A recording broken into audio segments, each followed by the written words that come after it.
Uma boa noite. Vamos então para o item 10, sexualidade, onde estaremos trabalhando o capítulo 8, reflexões sobre a sexualidade, no livro Encontro com a Paz e a Saúde, e o capítulo 4, sublimação da função sexual, do livro O Despertar do Espírito. Então, nesse item, os elementos que Joana nos traz diz respeito a essa visão mais geral da sexualidade como um todo.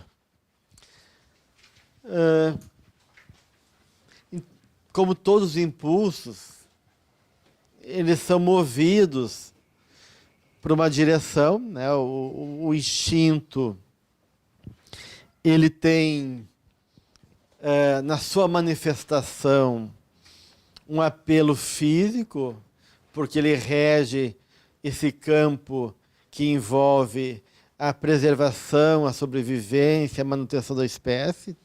Isso está ligado a todos os instintos, né? Que envolve a busca de alimento, a procriação e assim por diante. E é óbvio que nessa dinâmica instintiva tem, dentro dessa faceta orgânica, como a Joana nos coloca, uma série de elementos que envolvem hormônios, envolvem regulações, que buscam tanto algum nível de gratificação, de prazer, como também uma saciedade naquilo que envolve também as regras do instinto, né? Quer dizer, os animais copulam quando a fêmea está no cio, eles se alimentam quando a fome é despertada e assim por diante, né? Então, a gente tem todo esse histórico do instinto, mas o instinto, como Jung diz, ele traz dentro desse impulso fisiológico um movimento espiritual. Então, porque o instinto é a imagem de um anseio espiritual também. Então, na própria dinâmica do espírito, já está lá essa força do arquétipo impulsionadora de novas buscas. E aí ela vai colocar que esse impulso, na medida que ele vai sendo elaborado dentro de uma consciência mais complexa, que é a chegada desse nível humano de expressão do espírito, né? Onde o espírito ganha, então, essa dimensão conceitual e começa a ter liberdade, começa a haver uma psiquificação do instinto. Então, o psiquismo desse espírito vai começar a associar coisas. Nosso pensamento, nossa mente começa a elaborar, natural. Assim como uma criança, ela pega um objeto, no primeiro momento aquele objeto faz barulho, tem uma cor especial, ela se encanta, mas na medida que ela começa a interagir com aquele objeto, ela começa a fazer relações. E essas relações vão se estabelecer tanto dela como objeto, como do objeto em relação ao contexto que ela vive. Vai poder ver se encaixa num buraco, se o objeto rola, se o barulho, de onde que vem o barulho, e assim por diante. E aí ela começa a fazer associações, né, diversas, ligadas àquela experiência que ela está tendo. E também nós, enquanto esse impulso, né, que é já a elaboração desse instinto, começa a ganhar para nós outros contornos. E aí a Joana vai dizer que existe certos hormônios importantes que despertam essa sensação de desejo, de prazer, ocitocina e outros elementos químicos, né, que despertam. E ela vai mostrando, acima de tudo, que o sexo é uma potência do espírito. Sexo é uma força, e ela daí vai repetir, como todas as outras forças, criativa do espírito, né? E que então o sexo está na mente. E a gente sabe que, de uma maneira, que a nível perispiritual e a nível dessas forças, elas são globais.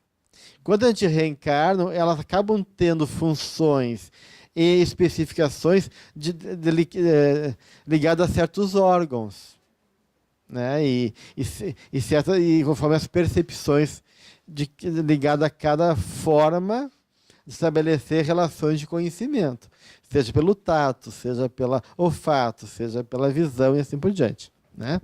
Mas a percepção do espírito ela é global. Quando a gente desencarna e se a gente não está dependendo tanto dessa forma mais primária, e o nosso perispírito se expande para um nível mais elevado pela consciência que nós adquirimos, a percepção se dá por todo o perispírito e não por um órgão, né? Então, essas forças da alma também envolvem toda a nossa dinâmica da mente associada à ideia de espírito. Logo, a gente pode pensar o sexo do ponto de vista dessa formalidade física, né, que a gente pode ficar preso nas sensações físicas, e a gente associa de novo aquela ideia do fogo vermelho, da descarga pulsional, e tem essas pessoas que vê no sexo nenhum tipo de vínculo, nenhum tipo de afeto, nenhum tipo de desejo mais elaborado na relação, e vê no sexo apenas apetite, onde corpo é igual a carne, porque carne e corpo são coisas diferentes. Né? Então o corpo vira carne.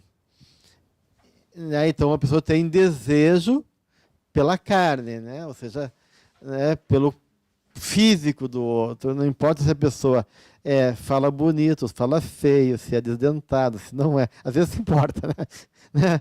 Se a pessoa tem cultura ou não tem cultura. Se existe um corpo apetitoso do ponto de vista físico, isso interessa, né? E aí a pessoa se torna realmente um objeto de prazer sexual nesse apelo físico, né? E a gente viu que existe um fogo azul, né? Onde esse anseio espiritual ele é projetado no físico, mas através de uma busca psicológica que está ali, da qual a pessoa está presa enquanto uma imaginação, uma imagem, e que se torna ela compulsiva, e que isso mesmo, esse azul vai pegar o caminho de baixo, e aí, em vez de ascender para o nível espiritual, ele fica, então, nesse mundo da literatura, dos filmes azuis, como a gente viu no encontro anterior.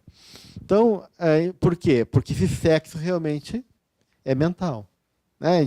Ele sente, tem uma via que é sensíveis para parte do corpo, né, nos genitais e outras partes do corpo que são mais erotizadas, né, onde essa vivência sexual ela é mais presente, né, mas acima de tudo, o sexo é uma força do espírito e é uma coisa da mente. E aí que a Joana vai falar da sublimação sexual. Então, um dos capítulos dela é sobre essa questão da sublimação sexual. O Jung tem uma frase que eu acho genial. O Jung, ele diz que é terrível cair nas mãos do Deus vivo. E Deus vivo para ele é os instintos. Tá. E então é terrível cair nas mãos do Deus vivo. Porque realmente o instinto é essa força viva, precisa desse Deus vivo, que é muito poderoso. Né? E tudo que vem de Deus é muito grandioso, é exuberante, é maravilhoso. Né? Deus tem. Então, esse instinto está falando de uma grande força que ainda é nos animais regido pelo determinismo, como uma forma de organização e regularização da vida, mas que no homem começa a ter esse contorno que a gente já falou, de uma psiquificação, de uma elaboração psíquica que vai criando e associando novas sensações, compreensão e aí valor. né? Mas é uma força poderosa. Então, lidar com isso é complicado, né? Lidar com o poder. Todos esses temas básicos da vida, né, essenciais, são muito complexos para a gente, né? E a sexualidade não seria diferente, né? Até porque, né, a ideia de sexo vinculado ao afeto é muito, muito, muito, muito nova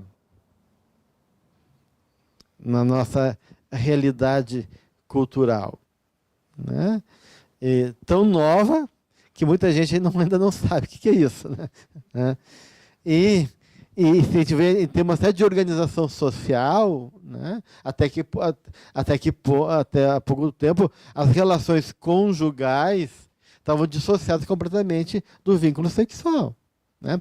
E se a gente pegar assim, o tempo da Idade Média, até agora, há pouco tempo, aonde os casamentos eram por interesses econômicos e políticos, então casava a criaturinha já novinha, né, 12 anos, 14 anos, já casava com o rei e tal, lá com o príncipe e tal, para garantir a união dos reinos, e eles nem se conheciam, né?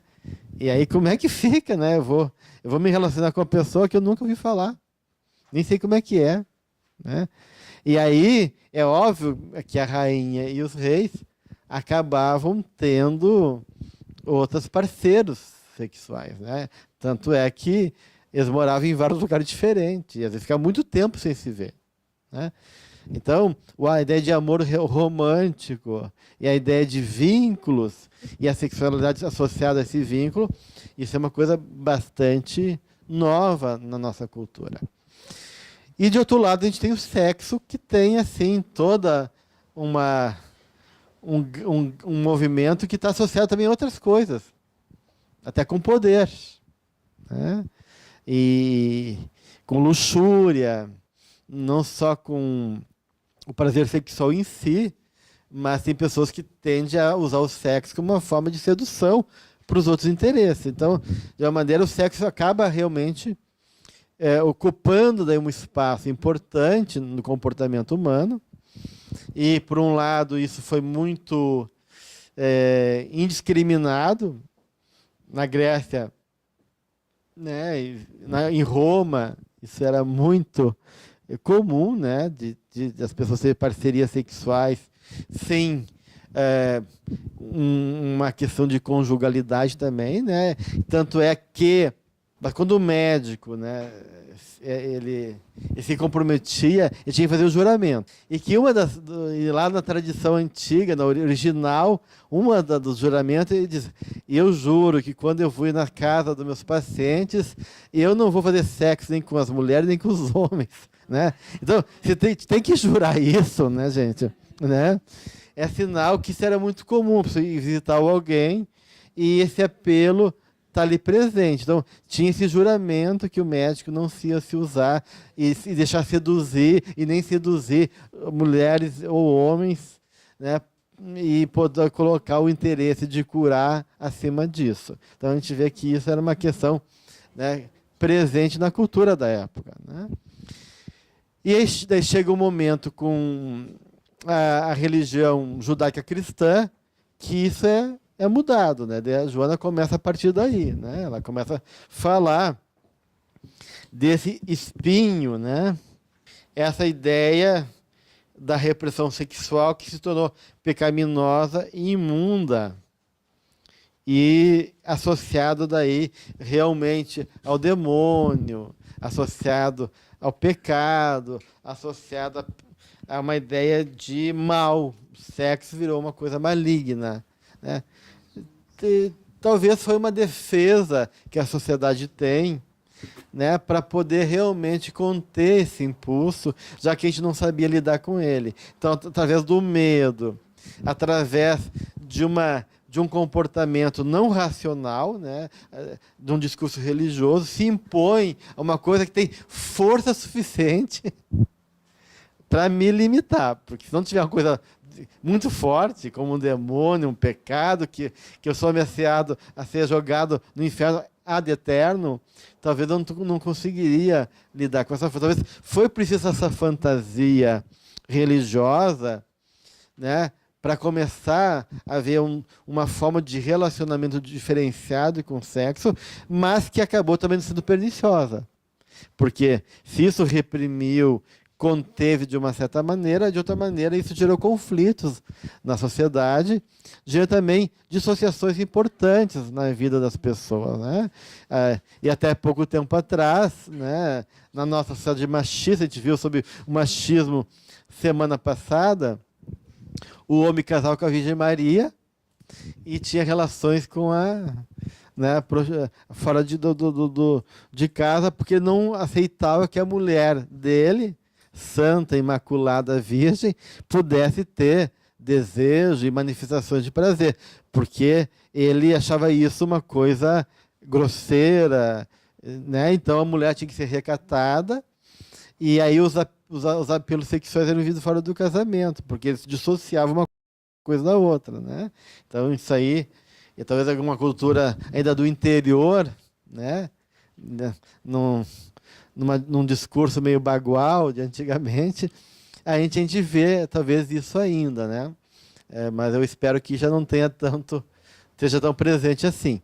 Então a gente vê assim toda uma repressão que houve, que gerou contenção, mas não elaboração. Não trabalhe com o impulso. Porque uma coisa é tu reprimir um impulso, né? Então, reprimir, tu contém uma certa medida. Mas de que tu não trabalha, não elabora, não processa, não transmuta, como a Joana coloca, né? Então, isso vai, de uma maneira, gerar conflito, problemas ou uma vida dupla, né? De pessoas que acabam tendo comportamentos perversos numa vida sombria, dissociada da sociedade. E aí ela vai começar, então, a trazer Freud, que trouxe a ideia de sublimação sexual. Então, Freud diz, a sexualidade pode ser sublimada. E a Joana vai concordar com ele. A gente pode transmutar ou sublimar a sexualidade. Né? E como é que se dá isso? Né? Essa que é a questão, eu acho importante para a gente pensar, porque, a princípio, Freud sustentava a ideia de sublimação como uma defesa, um mecanismo de defesa, diferente da visão junguiana. Porque se tu trabalha a ideia como defesa, tu está fazendo um percurso não natural. Então, porque o percurso natural é a realização do desejo. Essa é sexual. Então, Freud dizia que isso era o que movia o ser humano, mas como tu era incompatível para tu viver aquela fantasia, até porque às vezes ela é uma fantasia incestuosa, de que tu queria ter relações com a mãe, né? Ou a menina com o pai. E aí, então, como isso é difícil, então eu tenho que sublimar para me defender, né, dessa fantasia. Então, a sublimação vinha como uma defesa aos apelos inconscientes de desejos e de fantasias incestuosas, basicamente, né? Já o Jung, ele não vai colocar a sublimação como uma defesa, né? E ele não vai separar muitos instintos. E nem vai colocar o instinto sexual como o centro da vida. Ele falou, se tivesse que colocar o instinto no centro da vida, seria o instinto de busca de alimento, de sobrevivência da vida, porque isso vem em primeiro lugar. Né? Porque se tu não tiver o que comer, não tem sexo, não tem outras coisas. Então, o instinto social, sexual. Então, o Jung vê que existe um instinto criativo, gregário, de sobrevivência, sexual. Mas, na verdade, para Jung, todos esses instintos estão mais ou menos interconectados. São variações da mesma condição do ser humano. Né? Então, ele vê que esses impulsos podem variar, né, sem que seja uma defesa. Porque como não tem um que vem em primeiro lugar, então o instinto criativo não é uma defesa, o instinto religioso não é uma defesa em relação ao sexo. Porque todos são genuínos. E todo esse processo criativo da alma, onde o sexo é uma forma de expressão criativa da alma, se manifesta também nos outros instintos. Tudo são expressões da alma. E todos são válidos. Então, a ideia de sublimação não é, do ponto de vista do Jung e da perspectiva espiritual, eu diria, como um todo, não sou espírita, a sublimação é de sublimar no sentido de elevar, né? De elaborar, de refinar. Né? Então, eu não estou fugindo e me defendendo da minha fantasia incestuosa. Eu estou vivendo cada vez mais esse instinto de maneira mais refinada, mais elaborada, né, com variações que diz respeito a graus mais elevados da minha condição espiritual. E aí ele pode fazer uma transmutação sexual nesse sentido. Então, claro, essa energia sexual, ela pode ser transmutada no sentido de elevada e como ela pode ser deslocada também. Né? Então, porque tudo é criação. Eu posso criar na forma física, na sexualidade, eu posso criar na arte, né? Na poesia, na arte como um todo, eu posso criar na religiosidade, na comunhão com o divino, que também não deixa de ser, então, um momento de sexo, no sentido amplo daí. Então, a gente pode pegar sexo no sentido mais amplo da palavra, como faz o André Luiz. O André Luiz vai entender sexo no sentido bem amplo, como forças polares da alma, positiva e negativa, que estão numa dinâmica criativa e que pode se manifestar em vários planos. Né? Outro pode pegar sexo como um encontro fisiológico, genital. Mas como o sexo está na mente, a gente já libertou ela da genitalidade. Então, esse corpo erótico, né, todo o nosso corpo é expressão da nossa sexualidade. Né? Então, com um certo cuidado, é óbvio, né? Porque essas coisas, né? A ética, a estética e também a minha sexualidade são uma coisa só. Né? Porque se a minha ética é meu ethos, a minha forma de se mostrar no mundo enquanto valor, também é minha estética. Então, a minha forma de me vestir, de ser, de me posicionar, de me expressar, está falando tanto da minha estética como da minha ética. Então, alguns autores não separam muito. E a minha sexualidade também, que é como eu expresso a minha libido, né?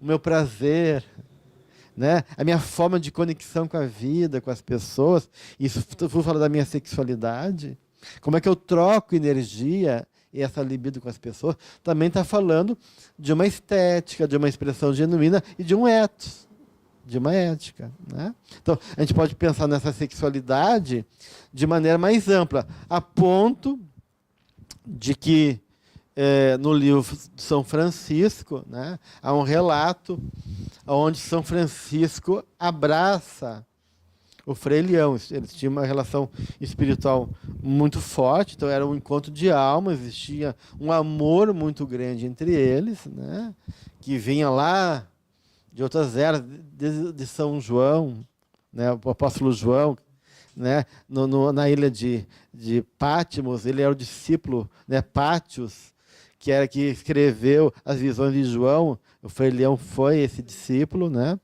E daí reencarna como Frei Leão, junto com São Francisco, a reencarnação do apóstolo João. E então isso tem um vínculo espiritual profundo já, né? E quando o São Francisco toca o Frei Leão, ele sente que uma energia percorre todo o corpo dele, alimentando, renovando e dando uma certa satisfação espiritual, né? Eu diria um prazer também, né? Diferente né? Isso não deixa de ser uma comunhão sexual, né? Então, a forma na medida que a Joana vai colocando ali, e o próprio André Luiz também coloca, a gente vai ver que a forma de trocar essa energia sexual pode ser de várias maneiras, até por um olhar, né?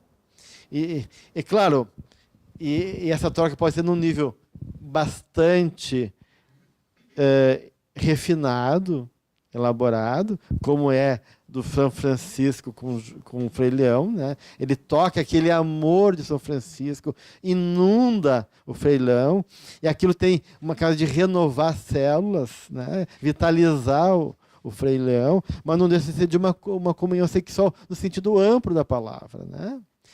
Não há desejo sexual, né? Mas há essa comunhão, no sentido maior de duas almas, onde há uma permuta de energia. Então, isso não deixa de ser, também, num certo grau, um processo sexual nessa visão plena, né? Porque o André vai dizer que a sexualidade está lá desde a troca química dos elementos, no magnetismo dos planetas. Então, toda essa força de atração e de permuta, né, ele está chamando de sexualidade. Agora que tu falou do São Francisco e do Frei Leão, eu me lembrei das poesias do Tagore. Tu leu uma poesia do Tagore, pelo menos a que eu li, parecia que ele estava tendo uma relação com Cristo, né? Porque ele diz, penetra-me, não sei o quê. Então, parece que ele está tendo. É uma coisa muito bacana, mas se tu lê, parece que ele está tendo. As poesias místicas, né? Se a gente pegar São João da Cruz, Tagore, né, e todos os poetas místicos, tu vai ver assim, o Cântico do Salomão, né? A gente vai ver que parece que é uma, né, parece que tu está num livro quase erótico, não pornográfico, mas erótico, e tem muito eros ali, né? Então realmente agora vai dizer: meu rei, penetre-me com a tua luz, penetre com o teu amor, penetre-me, né? Tem agora só penetrações do começo ao fim, né? E só que é no sentido espiritual, né? Mas que tem essa linguagem erótica, né? Então a gente vai ver isso nas poesias místicas, né? Quando no filme da Teresa d'Ávila, né? E ela entra em êxtase e levita, né? Está deitada e levita, isso vai parecer um orgasmo. Ela está quase convulsionando, a ponto que as irmãs, ela está sendo possuída por Cristo. Olha só a imagem que as irmãs têm. Ela está possuída pelo Cristo. Então, há uma ideia de uma imagem como se, naquele momento, porque as freiras são noivas de Deus, são casadas com Jesus, e em algum momento, talvez, elas tenham um conluio com Cristo, e esse conluio é no nível espiritual. Mas, em termos da experiência emocional, é mais forte e mais prazerosa do que um orgasmo. E no filme parece que ela está tendo um orgasmo, né? E eu acho que, não sei, não sei, um êxtase espiritual, eu nunca tive um êxtase espiritual, a não ser num sonho que eu tive com São Francisco, que ele me abraçava e me sentia fundido com ele e com o universo. E aí realmente era um prazer e uma alegria e um amor assim que não dá para descrever o que é uma experiência desse tipo, né? Então acho que o êxtase realmente é muito mais interessante do que um orgasmo, mas o orgasmo dá uma ideia. Acho que o orgasmo é um presente de Deus. E olha, gente, se você acha isso muito bom, você não veio nada. O que é um êxtase espiritual, né? Então, ele está nos dando assim, uma dica assim, ó, se isso é bom, tem coisa muito melhor. Né? Então, quando a Teresa d'Ávila tem esse êxtase, parece que ela está tendo uma convulsão orgástica ali naquele momento. Né? Então, essas coisas parecem que estão muito próximas. Né? Bom, o que eu ia falar, já que eu queria muito falar sobre isso, é sobre a sexualidade almada. Porque, na verdade, tudo isso que você disse aí agora há pouco é da alma, né? É uma coisa tão divina que você sente em tudo, num pássaro, você sente sexo. A hora que você se exprime da beleza de uma árvore, de tudo, contempla.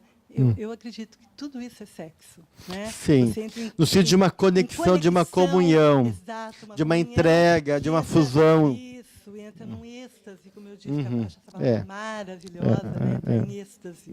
Então, eu acho que todas as coisas que você se entrega de alma E eu já tive relatos, não de homens, Nunca fiz coisa com os homens, né? Não sei se tiveram, não me contaram, né? Mas de algumas mulheres que quando tem uma experiência sexual com o seu companheiro, é de tamanha entrega e devoção amorosa que é uma experiência mística. Que aquele contato sexual, aquele orgasmo, a pessoa chora de enlevo, né? Daí o cara pergunta, por que está chorando? Que aconteceu alguma coisa? Te fez algum mal? Não, é de alegria, né? Mas não é... Então, é uma experiência sexual que não é genital, né? Quando as pessoas relatam essa experiência, né? É realmente de um pertencimento, de uma comunhão. E aí, esse orgasmo físico se torna uma experiência mística mesmo, de enlevo e de comunhão com o cosmos, com o universo, com a vida, seja o que possa ser essa experiência. Então, eu vi já relatos de mulheres que conseguem, a partir desse vínculo sexual, estabelecer conexões profundas com a alma do companheiro e com a vida como um todo, né? Então, a gente vê que essa experiência realmente sexual, ela envolve esse processo criativo e a experiência de comunhão, de conexão. Então, essa conexão pode se dar em vários níveis.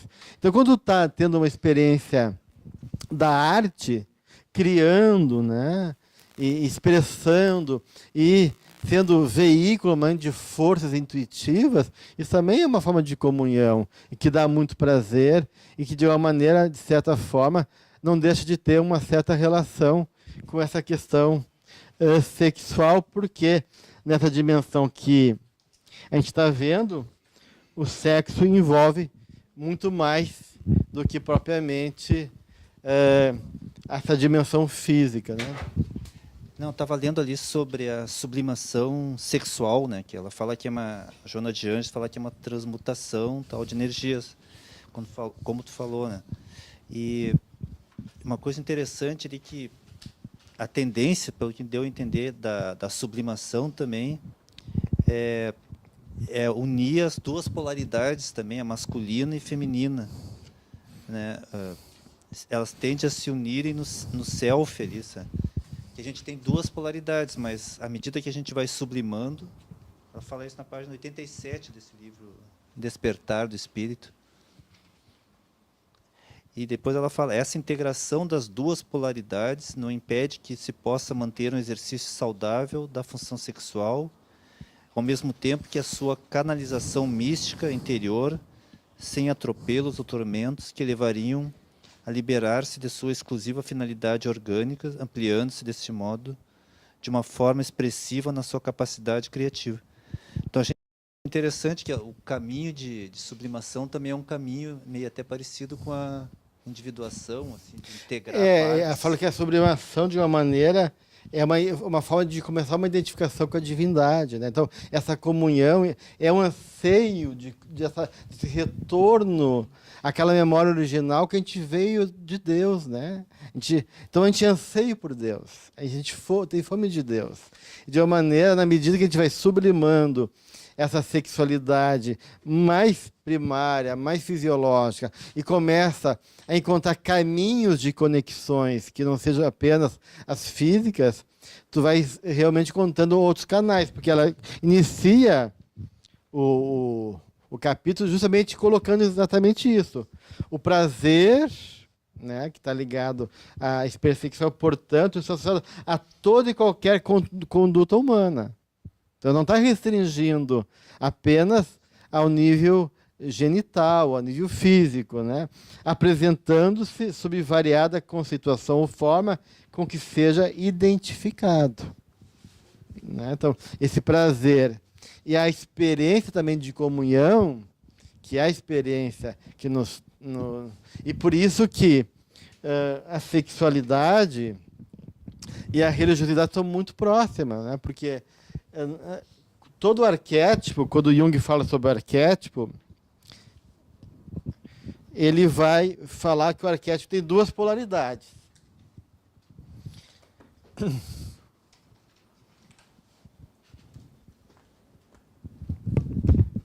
Então, o arquétipo como a gente viu, ele tem uma polaridade infravermelha,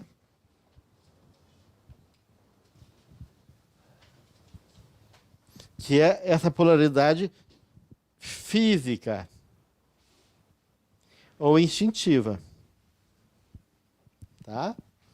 E ele vai dizer que o arquétipo tem uma polaridade ultravioleta.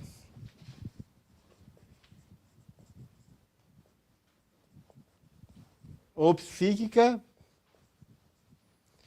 ou espiritual. Então, como força da alma, o sexo, né, ele pode se manifestar tanto numa polaridade aqui, infravermelha, como ele atingir um nível arquetípico elaborado nesse nível psíquico e espiritual. Então, as duas coisas, né, e todo esse arquétipo que está ligado à dimensão que a gente está falando é, acima de tudo, o arquétipo da conúncio, que é o arquétipo da comunhão. Então, ou seja, todos nós, sem exceção, queremos ter uma experiência de pertencimento, de comunhão, de conexão. Esse é o maior alimento que a alma busca, né? A nossa carência, a nossa falta, é o anseio dessa completude. A fantasia de completude está lá desde Platão. Né? Então, nós queremos essa completude que se faz com Deus acima de tudo. Então, essa experiência da comunhão, da conúncio, ela está no nível físico, ela está ligada à sexualidade, ao sexo físico, ao coito, né? E a nível psicoespiritual, ele está ligado à religiosidade. É o mesmo eixo. E por isso que alguns sintomas sexuais, conflitos sexuais, pode aparecer como sintomas religiosos, fantasias religiosas, e algumas questões religiosas podem aparecer como anseio sexual, sintoma sexual. E por isso que o Freud entendeu que a religiosidade, a religião não é autêntica, é uma sublimação do sexo. Mas não é que é uma sublimação no sentido de defesa. Tudo é autêntico, são variações do mesmo eixo arquetípico, que é a conúncio. Então, tu pode tanto viver isso, e isso pode tanto vir para cá como vir para lá. Então, o que a Joana vai falar aqui? Eu acho uma coisa bem importante aqui, que na medida que o homem saiu de uma repressão sexual muito rápido, né, e com esse excesso de individualidade, esse excesso da volta ao hedonismo, ao prazer do corpo, a um novo neo-egoísmo, né, das pessoas pensando só nelas, né, e de uma liberação, todas aquelas tendências do passado, que estavam lá e que levaram muito tempo para serem trabalhadas, educadas, e que não forem transformadas, né, elas ressurgem, e aí tu faz o movimento para cá. Daí, porque, puxa, é porque a gente tem mais anos de experiência bárbara, né, na nossa vida, do que civilizada. Então, nós temos já uma consciência que reflete, nós temos uma consciência que consegue ter uma certa disciplina, a gente tem uma certa tendência a poder já tolerar, a respeitar o outro, mas isso são coisas ainda muito, muito tênues. A gente vê o quanto elas são facilmente rompidas. A gente vê isso hoje em dia nessas questões todas que envolvem essas polarizações em todas as áreas, né? Principalmente na política. Então, nosso impulso de matar, a nossa ganância, a nossa crueldade, o nosso apelo ao poder, a nossa luxúria, a nossa primitivismo, está muito presente ainda. Muito, ele não se manifesta. Mas não é que a gente não tenha. Então, se a gente abre muito as portas e não há, na consciência coletiva, regras sociais que organizam nosso comportamento, esse passado não só é permitido, liberado, como ele é ainda reforçado. E aí é fácil, né? Deu banana para o macaco, deu, né? Agora isso aqui é banana, né? Porque, e se diz, não pode pegar banana, tá aí, daí, né? É uma festa daí, né? É que nem droga, né? Que nem vício. Depois que tu entra no vício, é difícil tu abrir mão disso, né? Porque existem anseios, apelos, não só de ordem física, mas de ordem emocional, porque isso que é o problema da sexualidade. Porque no frigir das contas, né, na minha experiência na clínica, tem pessoas onde a sexualidade é muito forte. Não vou dizer que não, porque tem. Mas tem muita gente que não tem necessidade sexual. No sentido que desses apelos, né, calorosos, né, tem muita gente, mais também em mulher, o sexo feminino, a gente vê que elas não têm essa... Hoje em dia já está diferente, porque as jovens têm uma fissura sexual mais que os homens. Está invertendo. Eu vejo os meninos fugindo, né, mais das mulheres do que indo, né, e as mulheres atacando mais. Isso aí é uma questão também muito presente nos dias de hoje. A gente vê as mulheres muito mais agressivas sexualmente e os homens mais retraídos, né? Eles se deixam levar, né? Porque são bobos, né? E as mulheres são uns avião. E ela, então, quando ele está pensando que está conquistando, ele já é uma presa lá, que já entrou na armadilha há tempo, né? Só ele não sabe disso, né? Então a gente vê hoje em dia que a questão realmente que as mulheres se liberaram, e hoje assim o nível de mulheres que fumam, o fumo já há muito tempo já era maior do que os homens.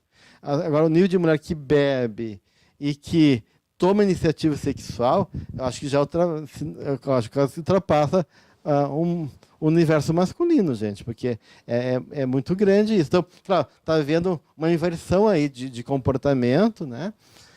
Mas de certa forma, nessas mulheres de outras gerações, onde vê que a questão da sexualidade não é um apelo físico, né? A gente vê muito que muitas vezes elas entram num jogo sexual não pelo prazer do sexo. Ela entra por carência, por exemplo. Quantas mulheres acabam numa linguagem antiga, né, sendo fáceis, né, no sentido de que elas se entregam pela carência, e não por desejo sexual, né? Elas acabam sendo reconhecidas, sendo amadas, e elas acabam não se respeitando e não se preservando. Agora, se tu diz para elas assim, mas tu sente prazer? Não. Mas por que tu transou para esse cara? Ah, eu fiquei com medo dele me abandonar, eu estava com carência, eu não sei, né? Então a gente vê assim que muito dessas experiências sexuais estão associadas a necessidades emocionais, de baixa autoestima, de carência, ou de um certo masoquismo, desse escudo de submissão também, né? E de uma maneira aonde ela se submete, né, pelo anseio do olhar do amado, do reconhecimento, ou de se sentir valorizada de uma certa maneira. Então, a gente vai ver que essas condutas sexuais, muitas vezes aparentemente exageradas, ou mesmo não diria compulsivo, que não é compulsivo, mas sem critério, sem discriminação e sem escolha, né? Muitas vezes não é por uma necessidade sexual em si. É por outras necessidades que estão ali, mas que a pessoa se submete para poder buscar esse apelo emocional. Mas, claro, tem gente que tem esse impulso sexual forte, mas em toda a dinâmica sexual há essa vontade aí de comunhão, em algum nível. Então, eu não encontrei ainda, pode até que ser que exista, seja em homem ou uma mulher, que a necessidade sexual seja puramente física. Mesmo que o discurso de alguns homens seja assim. Não, eu vou lá sair com os amigos e depois a gente vai para o Gruta Azul, ou a gente vai fazer uma festinha, só para descarregar a tensão, o estresse. Eles dizem isso. Né? Que muitos homens não, é para descarregar o estresse, não é no sentido, não tem vínculo, não tem vontade de namorar a pessoa, é só para... Então, esse discurso a gente vê, né, em muitos homens, né, que é apenas assim, eu estou tenso, eu quero aliviar, eu quero... Né, como se ter relação com a mulher fosse uma obrigação e um peso, né? E com a mulher é diferente, né? Mulher lá tem que fazer um esforço para me manter ativo, né? Então, mas a gente for ver assim, na dinâmica dele, esse discurso de descarga pulsional, de aliviar o estresse, de ficar assim, esconde por trás também anseios emocionais, psicológicos. Né? Até na escolha da pessoa. Não é qualquer um, não. Até ele pode ficar com o que sobrou, entre aspas, né? Mas existe uma fantasia. E se existe uma fantasia, existem questões emocionais por trás. Então, não tem como a gente separar uma coisa da outra, gente. Né? E claro, né, quando essa experiência de Eros ela é vivida de maneira positiva, seja em que nível for, ela gera prazer, alegria, saúde, felicidade, no sentido assim de gratificação, de bem-estar e assim por diante, né? Gelson. Oi. E no caso das prostitutas, também existe um anseio espiritual? Mais do que a gente imagina, né? Eu acho que depende. Eu acho que tem aquelas prostitutas que querem poder, querem luxo, tem essa fantasia equivocada que se prostituindo, elas vão encontrar também, né? Mas muitas mulheres prostitutas têm anseio de encontrar um príncipe encantado, alguém que vai tirá-la de lá e que vai dar para ela tudo aquilo que elas almejam de uma imagem idealizada de homem. Então, a gente vê também esse de pertencimento, de amor. Mas tem aquelas mulheres que realmente, né, são mais volúveis e querem os homens mais porque aquilo é um caminho para fortuna, por prazer, para alegria, e não tem muito vínculo também afetivo, né, não se vinculam.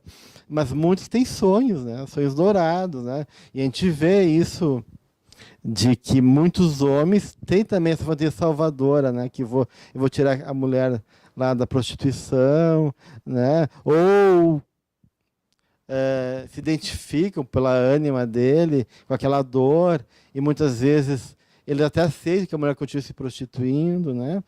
E tem aqueles que são perversos mesmo, né? Eu vejo assim, tem homens que forçam a mulher a se prostituir para tirar dinheiro.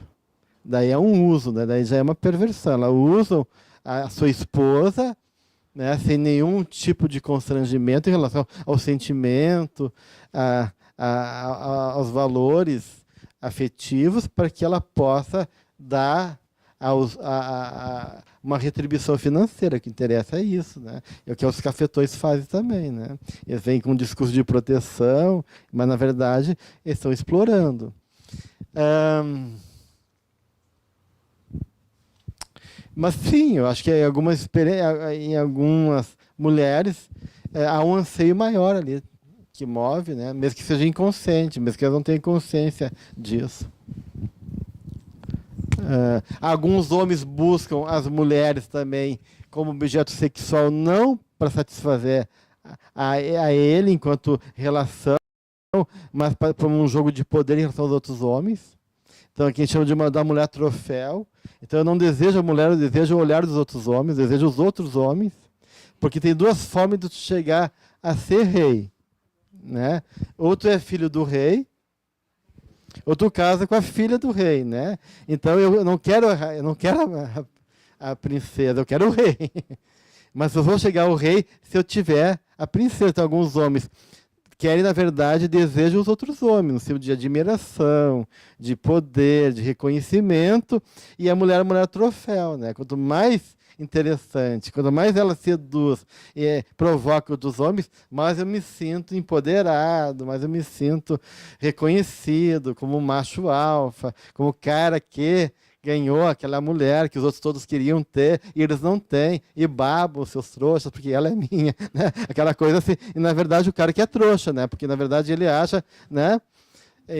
Geralmente são homens muito inseguros, né? Que não têm uma identidade masculina bem trabalhada e que precisam da confirmação do olhar do outro homem para se sentir reconhecido. E aí a mulher acaba sendo esse objeto, né? Que possa causar admiração e reconhecimento em relação aos outros homens. Em relação à energia, né, despendida ali, porque a questão, né, do libido na questão de ser uma energia criativa e criadora, né? Uhum. E nessa busca de liberação rápida de uma energia tão poderosa, né, em ambientes inadequados, aí causa uma ligação, né? Causa uma ligação com o outro. Não é porque eu fui ali, fiz o que eu tinha para fazer, fui para casa, muito bem, muito obrigada, e aquela ligação energética não está vinculada, né? Ainda mais se tu vai várias vezes com o mesmo parceiro. A teoria do emaranhamento quântico, né? Sim, e aí... Depois que há um choque de elétrons, mesmo que os átomos se separam, o vínculo permanece para todo sempre.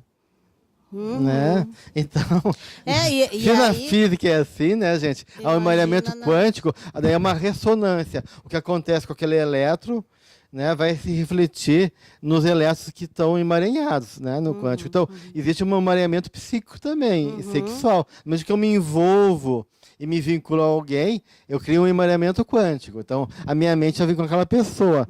Então, por isso que a espiritualidade fala que todo que tu se consorcia sexualmente com alguém, tu se compromete em algum nível com essa pessoa, né? Porque há um vínculo profundo, né? E se isso não foi bem trabalhado, né, pode gerar realmente uma lesão, gerar algum comprometimento, porque, né, não foi bem trabalhado. Não ficou uma coisa harmônica, né? Porque pelo amor aí se cessaria. No caso, se... Não cessa. O vínculo é mais profundo. O amor vincula mais ainda, né? Sim. Não existe. Não existe essas coisas, né? Mas assim, não existe separação. A ideia da energia boa, vamos dizer assim, né? Da qualificada que por pode causa acontecer do amor, por causa do sentimento. É que a energia sexual, ela pode tanto... A Não troca energética da libido, seja no nível mais arcaico, mais elaborado, ela pode tanto te alimentar, te renovar, como te tirar energia. Então, o que a gente vê nessas pessoas que se vinculam sexualmente sem nenhum elemento, né, maior, né, ou mesmo que são muito sexualizadas, são vampirizadas, ou se deixam vampirizar por uma pessoa que é muito sexualizada, né, ela vampiriza as outras pessoas, porque ela se alimenta disso. Então, tu pode ser vampirizado. Assim como tinha a ideia dos súcubos e íncubos, né? Que eram os espíritos ligados à sexualidade e que durante a noite te atormentavam, né? E roubavam a tua energia. Então, isso se dá. Há um alimento energético a todo momento. A gente se alimenta energético. A gente precisa de alimento energético. Tanto a nível de vitalidade, como a nível psíquico. Então, a gente está trocando permuta de energia aqui em vários níveis. Então, essas energias, tanto nos renovam, de uma certa maneira, como também pode gerar conflito e perda de energia vital, de alegria, né? E assim por diante. Bem, então, hoje a gente deu uma passadinha um pouquinho sobre esse universo tão complexo e rico da sexualidade. E semana que vem a gente vai começar a entrar então, nas perturbações. A gente já começou a falar um pouquinho sobre isso, porque não tem como separar muitas essas coisas todas. Mas ainda no item 11, semana que vem, a gente vai realmente entrar nos conflitos sexuais. Então, o capítulo 7, problemas sexuais do homem integral. O capítulo 3, sexolatria do despertar do espírito. E o capítulo 6, início e conflitos do cotidiano, também do despertar do espírito. Tá? Então, a gente vai entrar nesse mundo de desencontros, perturbações e conflitos nesse universo sexual. Então, até a semana que vem. Uma boa semana a todos.